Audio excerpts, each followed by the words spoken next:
போக்குவரத்து விதிமுறைகளை மீறுபவர்களிடமிருந்து கைப்பற்றப்படும் வாகனங்கள் மோட்டார் ஜெயில் என்ற இடத்தில் நிறுத்தி வைக்கப்பட்டு வருகின்றன.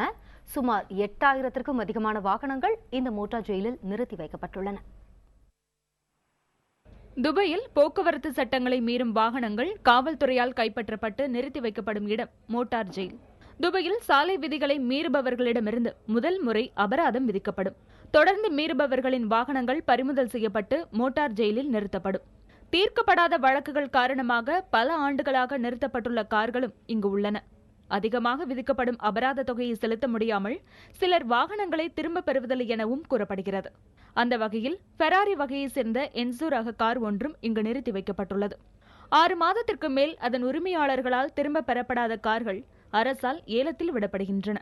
அந்த வகையில் வருடத்திற்கு 2 முறை இதுபோன்ற ஏலம் விடப்படும் நிகழ்வும் நடைபெறுகிறது. தவறு செய்பவர்களை தண்டிப்பதற்காக சிறைகள் இருப்பது அனைவரும் அறிந்ததே. ஆனால் சாலை விதிமுறைகளை மீறுபவர்களின் வாகனங்கள் சிறைப்பிடிக்கப்படும் அதிசயம் சமீப காலமாக துபாயில் நடந்து வருகிறது. மோட்டார் ஜெயில் என்ற இடத்தில் பல்லாயிரக்கணக்கான வாகனங்கள் சிறைப்பிடிக்கப்பட்டு வைக்கப்பட்டுள்ளன.